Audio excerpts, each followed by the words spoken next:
ইন্নাল্লাযীনা ইয়াকতুমুনা মা আনজালনা মিনাল বায়্যিনাতি ওয়াল হুদা মিন বা'দি মা বায়্যানাহু লিন-নাসি ফিল কিতাব উলাইকা ইয়ালআনুহুমুল্লাহ ওয়া ইয়ালআনুহুমুল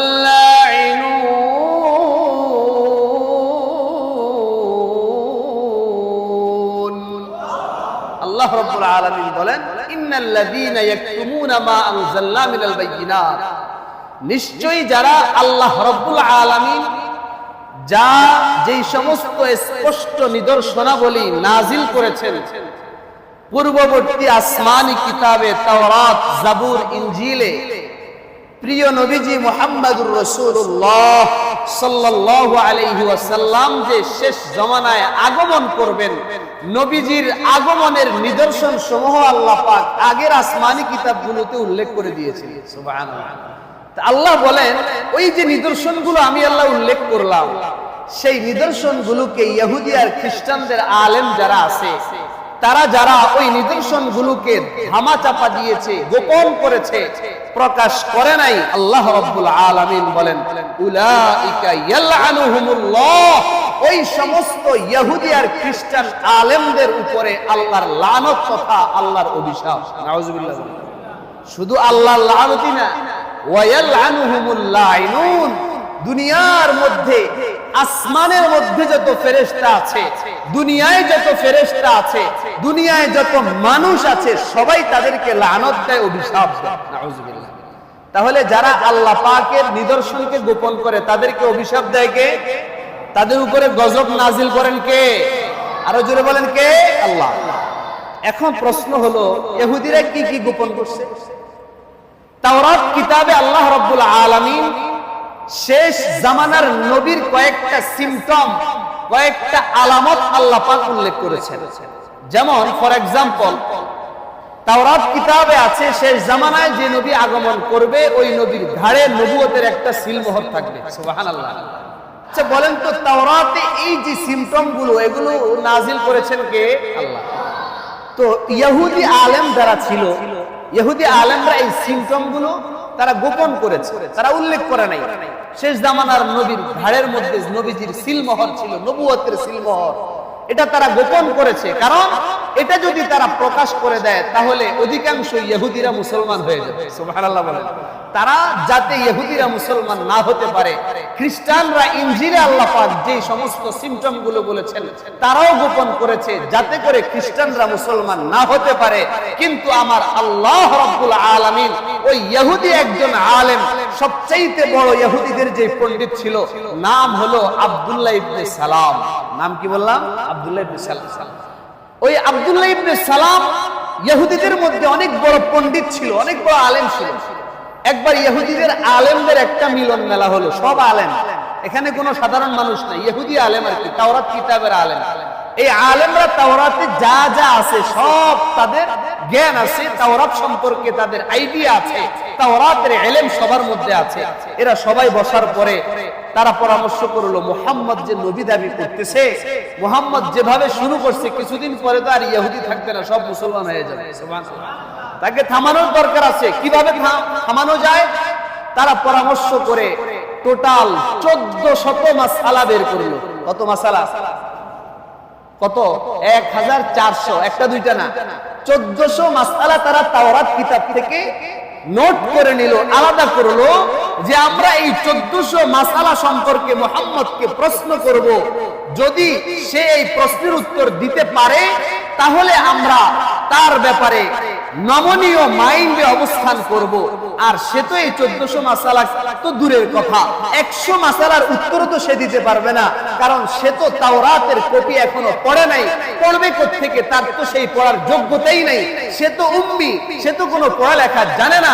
সুতরাং সে তাওরাতও পড়ে নাই, তাই তাওরাতের এই 1400 মাসআলার 100 মাসআলার উত্তর দিতে পারবে না। অতএব আমরা তাকে যদি আটকিয়ে দিতে পারি মুহাম্মদ ফেল হয়ে যাবে, আমাদের তাওরাত কিতাবটা উপরে উঠে যাবে, ইহুদিবাদ প্রতিষ্ঠিত হয়ে যাবে, মুহাম্মদ ফেল হয়ে যাবে। জোরে বলেন না নাউজুবিল্লাহ। আর একটু জোরে বলেন না নাউজুবিল্লাহ। এরপরে আব্দুল্লাহ ইবনে সালাম সে সমস্ত ইহুদি পণ্ডিত আলেমদের প্রতিনিধি হয়ে নবীর দরবারে 1400 মাসালা নোট করে কাগজে কলমে লিখে নবীর সামনে হাজির হয়ে গেছে। হযরতে আব্দুল্লাহ ইবনে সালাম এখনো মুসলমান হয় নাই। আব্দুল্লাহ ইবনে সালাম নবীর দরবারে হাজির। সাহাবীরা নবীর সামনে বসাইয়া রাসূলুল্লাহ, ইয়া হাবিবাল্লাহ, আব্দুল্লাহ ইবনে সালাম আসছে। সবাই তো জানে আব্দুল্লাহ ইবনে সালাম ইহুদিদের বড় আলেম। এবার সাহাবাদের মাঝে কানাঘুষা শুরু হয়ে গেল, আব্দুল্লাহ ইবনে সালাম কেন আসছে। এবার আব্দুল্লাহ ইবনে সালাম আয়েশা বসলো। আয়েশা বলল, মুহাম্মদ, তোমার কাছে আমরা আসলাম। আল্লাহর নবী বলে, কি জন্য আসছো? তুমি চুপ করো। এদিকে আল্লাহ রাব্বুল আলামিন জিবরাইলকে পাঠিয়ে দিলেন। হযরতে জিবরাইল আব্দুল্লাহ ইবনে সালাম যেই 1400 মাসালার প্রশ্ন নিয়ে আসছে সবগুলোর জবাব আল্লাহ জানায় দিলেন। আর একটু জোরে বলেন না আল্লাহু আকবার। আব্দুল্লাহ ইবনে সালামকে আল্লাহর নবী বলে, আব্দুল্লাহ ইবনে সালাম, তুমি কি জন্য আসছো? আমি বলি, তুমি তোমাদের তাওরাতের 1400 মাসালা নোট করে নিয়ে আসছো। আমি নবীকে জিজ্ঞাসা করবা, এটা আমি তুমি আসার আগেই জেনে গিয়েছি। এবং এটাও জেনে রাখো, তোমার 1400 মাসালা নয়, তোমার তাওরাতে যা আছে আমি নবী আল্লাহর পক্ষ থেকে সব জেনে গেছি। পরবর্তীতে আবার আরেকদিন আব্দুল্লাহ ইবনে সালাম এবার আসছে। তার দিলের মধ্যে নবীর প্রতি তো মোহাব্বত ঢুকে গেল। একটু একটু তার দিলের ভিতরে আল্লাহ পাক হেদায়েতের আলো জ্বালানো শুরু করে দিয়েছেন। সুবহানাল্লাহ। এবার আব্দুল্লাহ ইবনে সালাম আয়েশা প্রশ্ন করলো, ওই যে তাওরাতে শেষ নবীর, শেষ জামানার নবীর যে নিদর্শন বলা আছে, 3টা প্রশ্ন নিয়ে আব্দুল্লাহ ইবনে সালাম হাজির হয়ে গেল। আয়েশা বলল, মুহাম্মদ, বলো দেখি কিয়ামতের বড় বড় নিদর্শনগুলা কি হবে? আল্লাহর নবী মুহাম্মদুর রাসূলুল্লাহ সাল্লাল্লাহু আলাইহি ওয়াসাল্লাম বলেন, কিয়ামতের বড় একটা আলামত হবে, পূর্ব দিক থেকে আগুন আসবে। সুবহানাল্লাহ। পূর্ব দিক থেকে আগুন আসবে, আগুন। ওই আগুনে পুরা দুনিয়া আলোকিত হয়ে যাবে। এটা হলো কিয়ামতের সবচেয়ে বড় আলামত। সুবহানাল্লাহ বলেন। আল্লাহর নবী উত্তর দিয়ে দিলেন, দেরি হয় নাই। দ্বিতীয় প্রশ্ন করলেন, মুহাম্মদ, আব্দুল্লাহ ইবনে সালাম বলে, জান্নাতীদেরকে জান্নাতে আল্লাহ সর্বপ্রথম কি দিয়া মেহমানদারি করাবেন? আল্লাহর নবী মুহাম্মদুর রাসূলুল্লাহ বলেন, ও আব্দুল্লাহ ইবনে সালাম, আল্লাহ রাব্বুল আলামিন জান্নাতীদেরকে জান্নাতে প্রবেশ করানোর পরে একদল টাটকা যুবককে খাদেম হিসেবে পাঠিয়ে দিবেন। সুবহানাল্লাহ। আর একটু আস্তে কর না, সুবহানাল্লাহ। টাটকা যুবক পাঠাবে, কোনো বুড়া পাঠাবে না। সূরা ওয়াকিয়া আল্লাহ বলেন, ইয়াতুফু আলাইহিম বিলদানুন মুখাল্লাদুন। আল্লাহ রাব্বুল আলামিন জান্নাতীরা স্বর্ণের চেয়ারে বসার পরে একদল টাটকা যুবককে পাঠিয়ে দিবেন। ওই যুবকরা হাতের মধ্যে শরবত নিয়ে আসবে এবং ওই যুবকরা জান্নাতীদেরকে সর্বপ্রথম যেই খাবার দিবে সেটা হবে মাছের কলিজা, কাবিদুল উত, মাছের কলিজা। সুবহানাল্লাহ। তাহলে বুঝে থাকলে বলেন তো দেখি, জান্নাতীদের প্রথম খাবার কি? মাছের কলিজা দিয়ে আল্লাহ পাক মেহমানদারি শুরু করাবেন। নবীজি উত্তর দিয়ে দিলেন। 3 নম্বর প্রশ্ন, আব্দুল্লাহ ইবনে সালাম বলে, মুহাম্মদ, বলো দেখি কোন কারণে ছেলে সন্তান হয়, কোন কারণে মেয়ে সন্তান হয়? আল্লাহর নবী, বুখারী শরীফের হাদিস, নবীজি বলেন, যদি স্বামী স্ত্রী মিলন করার পরে যদি স্বামীর বীর্য আগে যদি মহিলার গর্ভে যায় তাহলে ছেলে সন্তান হয়, আর যদি মহিলার বীর্য আগে যায় তাহলে মেয়ে সন্তান হয়। সুবহানাল্লাহ কইবেন না? নবীজি উত্তর দিয়ে দিলেন। আব্দুল্লাহ ইবনে সালাম নবীর চেহারার দিকে তাকায় বলে, ওয়াল্লাহি ইয়া মুহাম্মদ ইন্নাকা নাবিয়্যুন লা নাবিয়্য বা'দাকা। আল্লাহর কসম খেয়ে বলি, মুহাম্মদ, তোমার চেহারার ভিতরে আমি যেই নূরের আলো দেখতেছি, তোমার চেহারার ভিতরে আমি নবুয়তের যে ছাপ দেখতেছি, তোমার এই চেহারা কোনো মিথ্যাবাদীর চেহারা হতে পারে না, বরং তুমি হলা আল্লাহ পাকের শেষ জামানার শেষ নবী। সুবহানাল্লাহ। জোরে বলেন না আল্লাহু আকবার।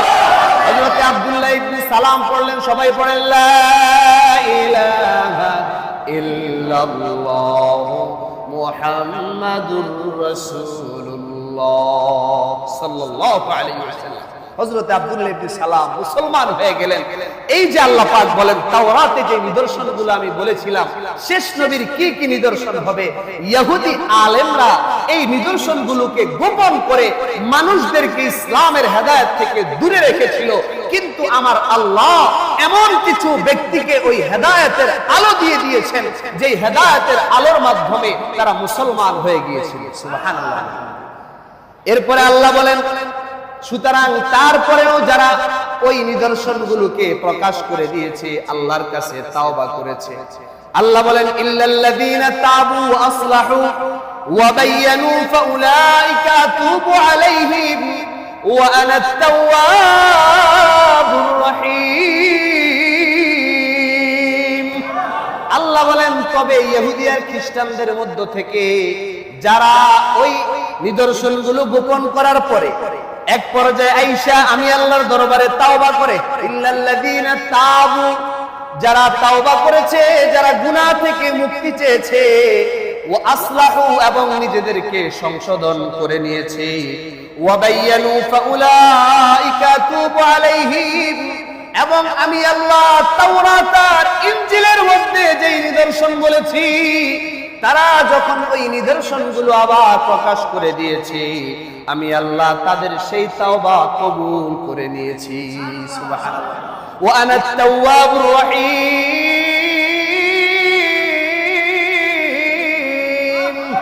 আল্লাহ বলেন আর কেনই বা আমি আল্লাহ তাদের তাওবা কবুল করব না, কারণ আমার চাইতে বেশি তাওবা কবুলকারী আর দ্বিতীয় কেউ হতে পারে না। আমি আল্লাহ সবচাইতে বেশি তাওবা কবুলকারী। রহিম, আমি আল্লাহ অনেক বড় দয়ালু। সুবহানাল্লাহ। আল্লাহর চাইতে বড় দয়ালু আর কেউ আছে? আল্লাহর দয়ার সাগরের চাইতে বড় দয়ার সাগর আর কারো আছে? নাই। আল্লাহ পাকের দয়ার সাগর তো এত বড় যেই সাগরের কোনো কুল কিনারাও নাই, কোনো গভীরতাও নাই। আল্লাহু আকবার বলেন। এরপর আল্লাহ বলেন ইন্নাল্লাযীনা কাফারু ওয়া মাতু ওয়া হুম কুফফার উলাইকা আলাইহিম লা'নাতুল্লাহ ওয়াল মালাইকাতি ওয়ান নাসি আজমাইন। আল্লাহ বলেন নিশ্চয়ই যারা কাফের হইয়া মারা গেছে, অর্থাৎ তারা মৃত্যুর আগে ঈমান আনতে পারে নাই, যাদের কপালে হেদায়েত ছিল না, যারা ওই কাফের অবস্থায় মারা গেছে, কবরে চলে গেছে, আল্লাহ বলেন উলাইকা আলাইহিম লা'নাতুল্লাহ, তাদের উপরে আল্লাহর লানত, আল্লাহর গজব। নাউজুবিল্লাহ। যারা কাফের অবস্থায় মারা গেছে, যাদের কপালে হেদায়েত নাই, যারা কাফের অবস্থায় কবরে চলে গেছে, ঈমান আনতে পারে নাই, আল্লাহ বলেন উলাইকা আলাইহিম লা'নাতুল্লাহ, তাদের উপরে আল্লাহর লানত, ওয়াল মালাইকাতি, সমস্ত ফেরেশতাদের লানত, ওয়ান নাসি আজমাইন, সারা পৃথিবীর সমস্ত মানুষের লানত। নাউজুবিল্লাহ বলেন। আল্লাহ আমাদের সকলকে ঈমানের সাথে কবরে যাওয়ার তৌফিক দিন, বলেন আমিন। ঈমানের সাথে কবরে যাইতে চাইতে ইনশাআল্লাহ কারা কারা চাই হাত তুলে নারায়ে তাকবীর, লিল্লাহিত তাকবীর। আল্লাহ সকলকে ঈমানের আলো নিয়ে কবরে যাওয়ার তৌফিক দিন, বলেন আমিন। ঈমানের আলো ছাড়া যদি কবরে কেউ যায়, আল্লাহ না করুক, কবর তো অন্ধকার ঘর, ঈমানের আলো ছাড়া ওই ঘরের মধ্যে আলো জ্বালানো যাবে না। আল্লাহ আমাদের সকলকে ঈমানের আলো নিয়ে যাওয়ার তৌফিক দেন। খালিদিনা ফিহা লা ইউখাফফাফু আনহুমুল আযাব ওয়া লা হুম ইউযারুন। আল্লাহ বলেন যারা কাফের হইয়া মারা গেছে তারা চিরস্থায়ী আমার জাহান্নামে যাবে। নাউজুবিল্লাহ বলেন। লা ইউখাফফাফু আনহুমুল আযাব, তাদের থেকে কখনো আযাবকে হালকা করা হবে না, তাদেরকে এমন এমন ফেরেশতা দিয়ে আযাব দেওয়া হবে যেই ফেরেশতারা কানে শুনে না, চোখে দেখে না। ওই কাফেররা জাহান্নামীরা তাদেরকে যখন ওই বধির আর অন্ধ ফেরেশতারা জাহান্নামের লোহার দুর্মুজ দিয়া মারবে আর আঘাত করবে, ওই জাহান্নামীরা কাফেররা চিৎকার করে ডাকতে থাকবে, ওয়ায়াকুলু ইয়া লাইতানি কুনতু তুরাবা। কাফেররা বলবে আহারে, এত মারাত্মক কষ্ট পাওয়ার চাইতে যদি আমি মাটি হয়ে যাইতাম কতই না ভালো হতো। কাফেররা চিৎকার করবে আর মারিও না, ধৈর্য ধরতে পারতেছি না, সহ্য করা যায় না। আল্লাহর ওই বধির ফেরেশতারা মনে করবে তার হচ্ছে না, আরো মারো। ওই অন্ধ ফেরেশতারা তো দেখে না তার কেমন কষ্ট হইতেছে, কানেও তো শোনে না। ওই অন্ধ আর বধির ফেরেশতারা তাদের আযাবের মাত্রা আরো বাড়ায় দিবে। নাউযুবিল্লাহ বলেন। আল্লাহ বলেন খালিদিনা ফিহা লা ইউখাফফাফু আনহুমুল আযাব। কখনো ওই কাফেরদের থেকে আযাবকে হালকা করা হবে না। এই জন্য আল্লাহ রাব্বুল আলামিন দুনিয়ার মুসলমান মুমিনদেরকে ডাক দিয়ে বলে, ওরে মুমিনের দল, লা ইয়াগুররান্নাকা তাকাল্লুবুল লাযীনা কাফারু ফিল বিলাদ। ও দুনিয়ার মুমিন মুসলমানেরা, কাফেরদের বড় বড় দালান কোঠা, কাফেরদের কোটি কোটি মিলিয়ন বিলিয়ন ডলারের সম্পত্তি দেখা তোমরা মনের মধ্যে কোনো আফসোস নিও না, কষ্ট নিও না। আহারে আমরা নামাজ পড়ি, আল্লাহ কেন আমাদেরকে দেয় না? কাফেররা কেন এত টাকা পায়? বড় বড় ধনী সব কাফেরের দল, কেউ হিন্দু, কেউ খ্রিস্টান, কেউ বৌদ্ধ। মুসলমান সবচাইতে বড় ধনী না? আল্লাহ বলেন, ও মুসলমান, আমি আল্লাহ তোদেরকে এমন জান্নাত দান করব, জান্নাতের এমন নিয়ামত দান করব যেই নিয়ামত তোমরা কখনো কল্পনাও করতে পারবা না। আর বিপরীতে যারা বড় বড় ধনী, যাদের সম্পত্তির অভাব নাই, আল্লাহ বলে তোমরা কাফেরদের বড় বড় দালান কোঠা দেখা তোমরা মনে কষ্ট নিও না। মাতাউ কলিল, কারণ কাফেররা তাদের এই অঢেল সম্পত্তি বেশি সময় না, অল্প কয়েকদিন ভোগ করবে। সুম্মা মাওয়াহুম জাহান্নাম, এরপরে যখন দুইটা চোখ তাদের বন্ধ হয়ে যাবে, এক পয়সা নিয়েও তারা কবরে যাইতে পারবে না, তখন তাদের ঠিকানা আমি আল্লাহ জাহান্নাম বানায় দিব। জোরে বলেন না নাউযুবিল্লাহ। এই জন্য আমার ভাইয়েরা, কাফেরদের সম্পত্তি দেখে মনে কষ্ট নিয়েন না, কারণ কাফেররা থাকবে চিরস্থায়ী ভাবে জাহান্নামে, আর জাহান্নামে থাকবে তো থাকবে। আল্লাহ বলেন লা ইউখাফফাফু আনহুমুল আযাব, কখনো তাদের থেকে জাহান্নামের আযাবকে হালকা করা হবে না। এত বড় শরীরটা যখন আগুনে জ্বলবে, জাহান্নামের আগুনে জ্বলবে,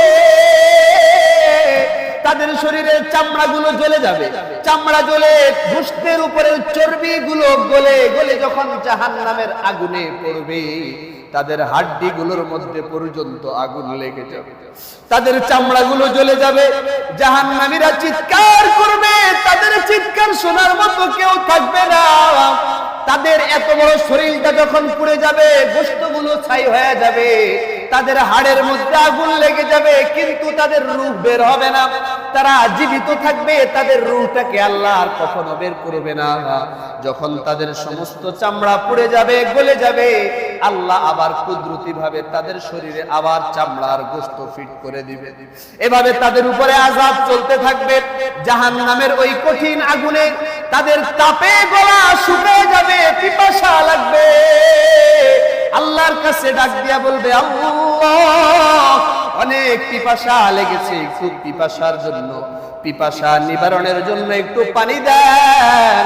আল্লাহ রাব্বুল আলামিন ওই জাহান্নামীদের জন্য কোনো পানির ব্যবস্থা রাখবে না, বরং জাহান্নামের আগুনে জ্বালানো টকবগে পানিকে ওই জাহান্নামীদের শরীরের রক্ত আর পুজের মধ্যে গোলায়া শরবতের মতো বানায়া আল্লাহ জাহান্নামীদের গলার মধ্যে ঢেলে দিবেন। বলেন না নাউযুবিল্লাহ।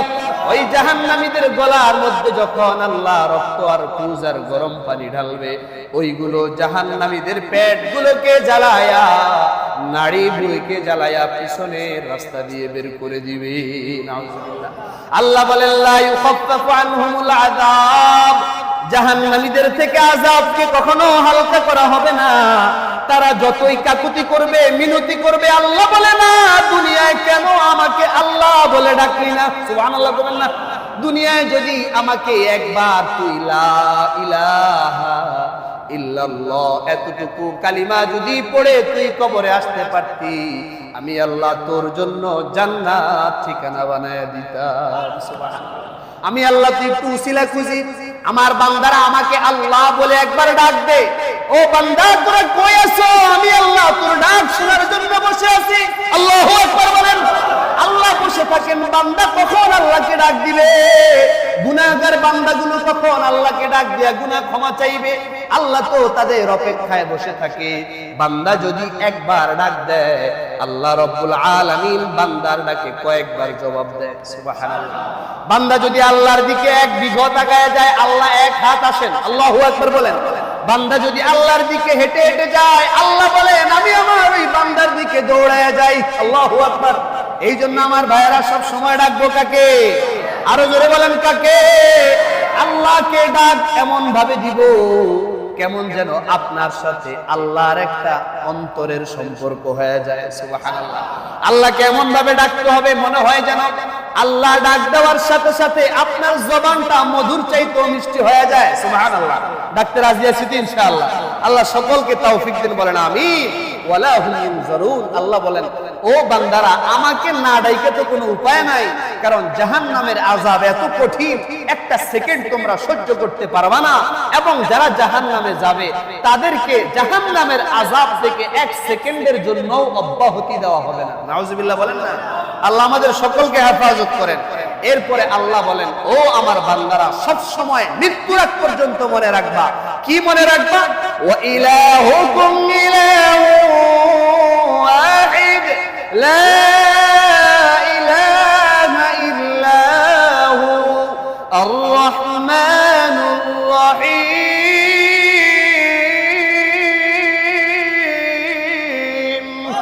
আল্লাহ বলেন ও আমার বান্দারা, ওয়া ইলাহুকুম ইলাহু ওয়াহিদ, তোমাদের ইলাহ, তোমাদের প্রভু একমাত্র একজন। জোরে বলেন কয়জন? আমাদের রব কয়জন? আওয়াজ হয় না, জোরে বলেন কয়জন?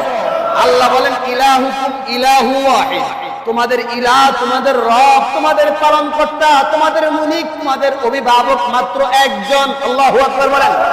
আল্লাহ বলেন ইলাহুকুম ইলাহু ওয়াহিদ লা ইলাহা ইল্লাহু, তিনি ছাড়া আর কেউ নাই। সুবহানাল্লাহ বলেন। হুয়ার রহমানুর রহিম, তিনি হলেন দয়ার সাগর রহমান। সুবহানাল্লাহ। তার একটা নাম হলো রহমান, আরেক নাম হলো রহিম। আল্লাহ রাব্বুল আলামিন বলেন বান্দা কেমনে বুঝবা যে আমি আল্লাহ একজন আর কেউ নাই, তোমাদের রব আর কেউ নাই? কারণ হলো আমি আল্লাহ তোমাদের আশপাশে, তোমাদের দুনিয়ায় এমন এমন জিনিস সৃষ্টি করে রেখেছি যে জিনিসগুলোর দিকে তাকাইলেই তোমরা আমি আল্লাহকে খুঁজে পাইবা। সুবহানাল্লাহ। কত বড় কথা! তোমরা আমি আল্লাহকে খুঁজে পাইতে হলে দূরে যাওয়া লাগবে না। তোমাদের আশপাশে যে সৃষ্টিগুলো আমি আল্লাহ সৃজন করে রেখেছি সেগুলোর দিকে তাকাইবার আমি আল্লাহর পরিচয় পাওয়া যাবে। আল্লাহু আকবার। আল্লাহ সেটাই বলছেন, খেয়াল করে শুনেন। ইন্না ফি খালকিস সামাওয়াতি ওয়াল আরদ, বিশাল এক আয়াত। আল্লাহকে কোন কোন জায়গায় পাবেন, কোন দিকে তাকাইলে কোন জিনিস নিয়ে চিন্তা করলে আল্লাহর পরিচয় পাওয়া যাবে।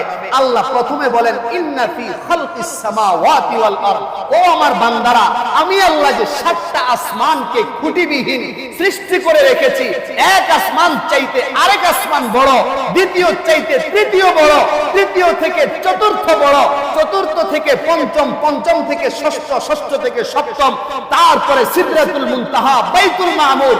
আমি আল্লাহর আরশে আজিম এক একটার চাইতে এক একটা কত বড়।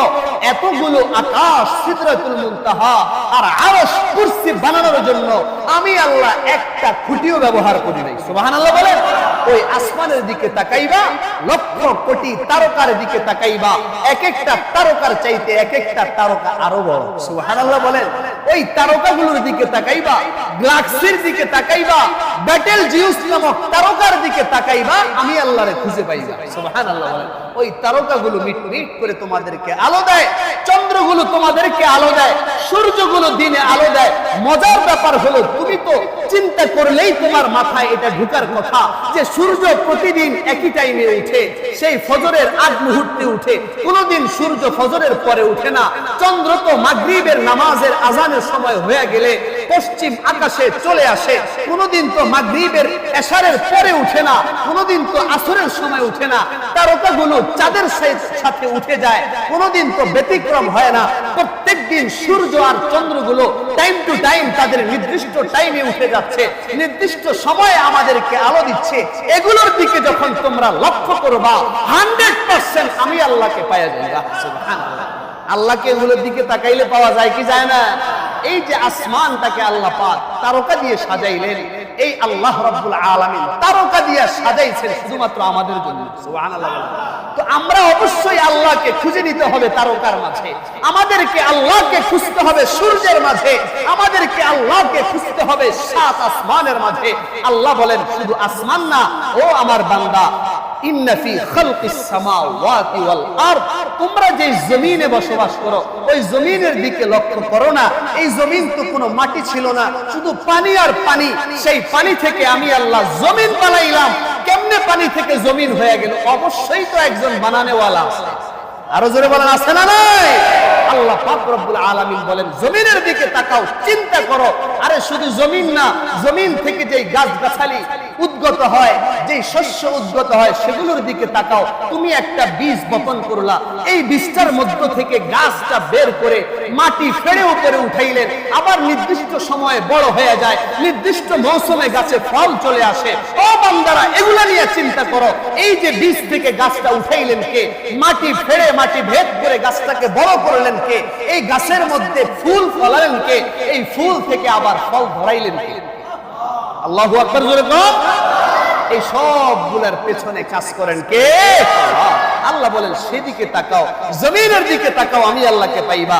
শুধু তাই না, ওয়াক্তিলাফিল লাইলি ওয়ান নাহার, আল্লাহ বলেন বান্দা শুধু আসমান আর জমিনে না, ওয়াক্তিলাফিল লাইলি ওয়ান নাহার, রাতের পরে দিন আসে, দিনের পরে রাত আসে।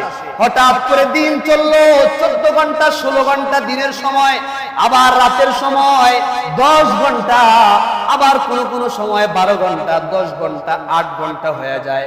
দিন লম্বা হয়ে যায়, রাত্র ছোট হয়ে যায়, রাত্র লম্বা হয়ে যায়, দিন ছোট হয়ে যায়। এই যে রাত্র দিনের পরিবর্তন বড় ছোট করে এই কারিগরকে। আল্লাহ বলেন বান্দা এই রাত্র আর দিনের পরিবর্তনের দিকে তাকাও, আমি আল্লাহকে পায়া যাইবা। ওয়াল ফুলকিল্লাতি তাজরি ফিল বাহরি বিমা ইয়ানফাউন নাস, আল্লাহ বলেন বান্দা শুধু রাত্রি আর দিন না, সমুদ্রগুলার দিকে তাকাও, বড় বড় সাগরের দিকে তাকাও। ওই সাগরগুলার মাঝখান দিয়া, ওই সাগরের পেটের উপর দিয়া, পিঠের উপর দিয়া যেই বড় বড় জাহাজগুলো একটা রাষ্ট্র থেকে আরেকটা রাষ্ট্রে যায়, বড় বড় কন্টেইনারে মালামাল নিয়ে এক দেশ থেকে আরেক দেশে ছুটে যায়। তাজরি ফিল বাহরি, নৌকাগুলো যে সমুদ্রের উপর দিয়া চলে, ওই সমুদ্রের উপর দিয়ে চলা নৌকার জাহাজগুলো তোমাদের জন্য খাদ্যের ব্যবস্থা করে, তোমাদের উপকারী কাজগুলো বহন করে। ও আমার বান্দারা, এত বড় উত্তাল সাগরের মাঝখান দিয়া নিরাপদে তোমাদের নৌকা আর জাহাজগুলো চালায় কে? আরো জোরে বলেন কে? এত বড় সাগর, এক একটা ঢেউ পাহাড়ের মতো আছে। ওই সাগরের ভিতরে বিশাল বিশাল প্রাণী আছে, ওই সাগরের মধ্যে বড় বড় নীল তিমি আছে, হাঙ্গর আছে, আছে না নাই? ওই এক একটা তিমি যদি জাহাজের মধ্যে জোরে একটা বাড়ি মারে, জাহাজটা জায়গায় থাকবে না।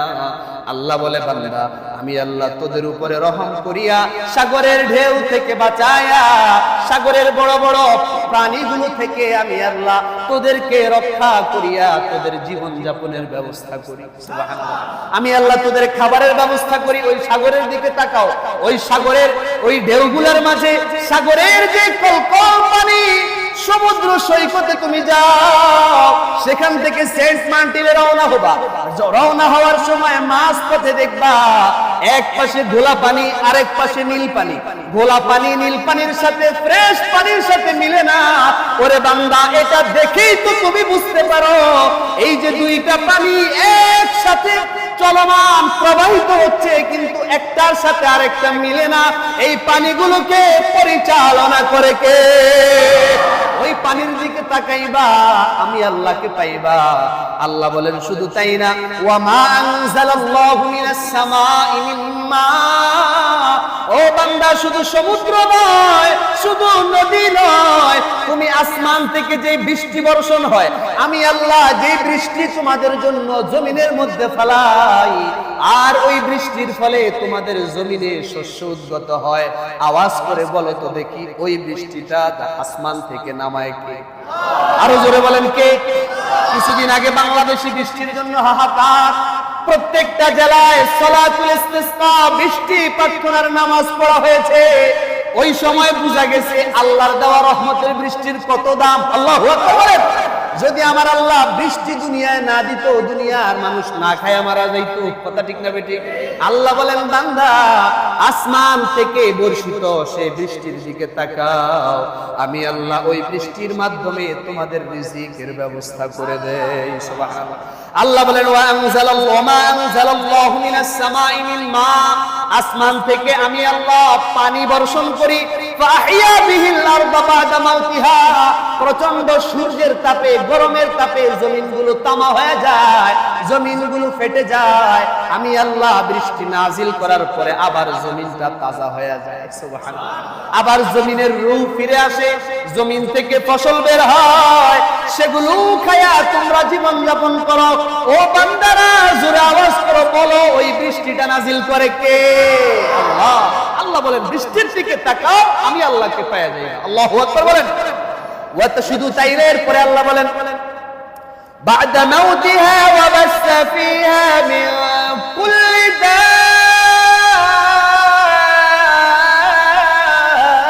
দাব্বা। আল্লাহ বলেন, শুধু তাই না, ওই বৃষ্টি আমি আল্লাহ নাজিল করার পরে শুধু তোমরাই খাও না, বরং জমিনের মধ্যে চতুষ্পদ যত জন্তু আছে, যত গরু আছে, ছাগল আছে, যত ঘোড়া আছে, ভেড়া বকরি আছে, ওই সবগুলো জমিনের মধ্যে চরে চরে সেই ঘাস খায়। সুবহানাল্লাহ। এদিকে তাকাও যে এই পশুগুলোর জন্য ঘাস আল্লাহ পাক উঠাইলেন। ঘাস তো মানুষে খায় না, আমরা তো খাই শাক সবজিগুলা খাই, আমরা তো ফল ফুল খাই, কিন্তু আল্লাহ কেন এই শাকের মাঝখানে আবার ঘাস উঠাইলেন? আল্লাহু আকবার বলেন। আল্লাহ কেন আবার ঘাসটাকে উদ্গত করলেন? আল্লাহ বলে, ওরে বান্দা, শুধু তোমরা না, আমি আল্লাহ এই বৃষ্টির মাধ্যমে সমস্ত মাখলুকের জন্য খাবারের ব্যবস্থা করি। ওদিকে তাকাও যে আল্লাহ কেন ঘাস উঠাইলেন? ঘাসের দিকে তাকাইলে আমি আল্লাহরে খুঁজে পাইবা। সুবহানাল্লাহ। শুধু তাই না, আল্লাহ বলেন, ওয়া তাসরিফির রিয়াহ। আল্লাহ বলেন, বান্দা, এই যে তোমাদের সমাজের মধ্যে বাতাস আর ওয়েদারের পরিবর্তন হয় কি হয় না? কোন কোন সময় একটা গাছের পাতাও নড়ে না, আবার কোন কোন সময় তুফান হয়, বড় ঝড় হয়, গাছগুলো বাতাসে ভেঙে পড়ে যায়। আল্লাহ বলেন, বান্দা, এই যে বাতাসের আচরণের পরিবর্তন, একবার কোনো বাতাসই হয় না, একবার হালকা বাতাস হয়, একবার ঝড়ো বাতাস হয়, আর একবার তুফান হয়। ওরে বান্দা, এই যে বাতাসের পরিবর্তন, এটা ঘটায় কে? আল্লাহ বলেন, বান্দা, বাতাসের পরিবর্তনের দিকে তাকাইলে আমি আল্লাহরে পাইবা। সুবহানাল্লাহ। শুধু তাই না, আল্লাহ বলেন, ওয়াস সাহাবিল মুসাফফারি বাইনাস সামাই ওয়াল আরদ। আল্লাহ বলেন, বান্দা, শুধু তাই না, এই যে আমি আল্লাহ আসমান আর জমিনের মাঝখানে মেঘ খণ্ডগুলোকে পরিচালনা করি। আসমান আর জমিনের মাঝখানে, প্রথম আসমান আর প্রথম জমিন, এই দুইটার মাঝখানে মেঘের খণ্ড, মেঘমালা আছে না নাই? পাহাড়ের মধ্যে উঠলে মেঘ ধরা যায়। আমাদের বাংলাদেশে এমন পাহাড় আছে না নাই? তার মানে মেঘ কি প্রথম আসমানের উপরে না নিচে? অনেক নিচে। মেঘের চাইতে আকাশ আরো অনেক উপরে প্রথম আসমান। আল্লাহ বলেন, এই যে প্রথম জমিন আর প্রথম আসমানের মাঝখানে মেঘ, এই যে মেঘের পরিবর্তন, মেঘ একবার মিরপুরে আসে, মিরপুর 1-এ আসে, আর একবার 11:30 যায়। এরকম ঘটনা হয় কি হয় না? একবার এই গ্রামে মেঘ আসে, এই গ্রামে বৃষ্টি হয়, আর এক গ্রামে হয় না, আসে না নাই? আমি গত 2-3 দিন আগে মাদ্রাসায় ছিলাম, পড়াইতেছি। আসার আগে 12টার আগ দিয়ে কঠিন বৃষ্টি, সেখানে অনেক বৃষ্টি, বের হওয়ার কোনো সুযোগ নাই। আমি 15-20 মিনিট অপেক্ষা করলাম, পড়াইলাম, তারপরে মাদ্রাসা থেকে বৃষ্টি বন্ধ হলো, বের হলাম। বের হওয়ার পরে আমাদের এখানে এসে দেখি কোনো বৃষ্টি নেই। সুবহানাল্লাহ। এক ফোঁটা পানিও জমিনে নাই, ওইখানে সব বেশি গেছে। তাহলে বেশি দূরে না, মাত্র 10-15 মিনিটের রাস্তা। আল্লাহ পাকের কোরআনও তাই বলছে, ওয়াল মুসাফফারি বাইনাস সামাই ওয়াল আরদ। ও বান্দা, আসমান আর জমিনের মাঝখানের মেঘের দিকে তাকাও। মেঘ একবার সেখানে যায়, একবার ওখানে যায়, একবার এক এক জায়গায় যায়। যেখানে আমি আল্লাহ ফয়সালা করি এই গ্রামে এখন বৃষ্টির প্রয়োজন, ওই জায়গায় আমার অমুক প্রাণীটা বৃষ্টির জন্য আমার দিকে তাকায় আছে, মেঘ তুমি সেখানে যাও। আল্লাহু আকবার বলেন। মেঘের দিকে তাকাও, আমি আল্লাহকে পাওয়া যাই না। সুবহানাল্লাহ বিহামদি। সুতরাং এই যে এতগুলোর কথা আল্লাহ বললেন, আসমান জমিন, রাত্র দিনের পরিবর্তন, সমুদ্রে চলমান বড় বড় জাহাজ, শিপ আর নৌকা, আল্লাহ বলেন আসমান থেকে বর্ষিত বৃষ্টির পানি, এবং তোমাদের এই যে বাতাসের পরিবর্তন এবং আসমান ও জমিনের মাঝখানের মেঘখণ্ড, এগুলোর যে পরিবর্তন হচ্ছে, এগুলোর মাধ্যমে যে তোমরা উপকার অর্জন করছো, এই সবগুলো তোমাদেরকে দেয় কে? আল্লাহ। আল্লাহ বলেন দেয় একজন মাত্র। কে দেয়? কয়জনে? নাকি বৃষ্টি একজনে দেয়? মেঘ একজনে ওইদিকে নিয়ে যায়, আরেকজনে বৃষ্টি দেয় নাকি? না। যদি এমন হতো তাহলে তো মারামারি লাগতো প্রত্যেক দিন। যদি কথার কথা আল্লাহ দুইজন হতো, একজনে বলে আমি রোদ দিব আজকে, আরেক আল্লাহকে তো আমি আজকে বৃষ্টি দিব, এর মহা সম্ভাবনা আছে না নাই? তাহলে আল্লাহ বলেন না, যদি আসমান এবং জমিনের এলাহ দুইজন হতো, রব যদি দুইজন হতো, আরো বহু আগে পৃথিবী ধ্বংস হয়ে যেত, পৃথিবী টিকতো না। সুতরাং পৃথিবী যেহেতু ধ্বংস হয় নাই, তাহলে বোঝা যায় পুরো পৃথিবীকে একক নেতৃত্ব দিয়া পরিচালনা করেন কে? এই পরিচালনাকারী আল্লাহ, লালন পালনকারী আল্লাহ, রিজিক দাতা আল্লাহ, আমাকে আপনাকে সম্পদ দেনেওয়ালা আল্লাহ, ব্যবসায় বরকত দেনেওয়ালা আল্লাহ, আমার রূহটাকে টিকিয়ে রাখছেন তিনিও আল্লাহ। প্রত্যেক দিন আমার রূহ কতবার, কত শত শতবার একবার শ্বাস ছাড়ছে আবার নিচ্ছে, প্রতিদিন হাজার হাজার টাকার অক্সিজেন গ্রহণ করছে, লক্ষ লক্ষ টাকার রিজিক ভোগ করতেছ, সবগুলোর পিছনে একজন কাজ করেন, তিনি কে? আল্লাহ বলেন বান্দা, এই আল্লাহ একজন সব কিছুর কর্তা এবং রব। এই ঈমান নিয়ে যদি তোমরা কবরে আসতে পারো, তাহলেই তো আমি আল্লাহ তোমাদের জন্য জান্নাত রেডি করে রাখলাম। সুবহানাল্লাহ।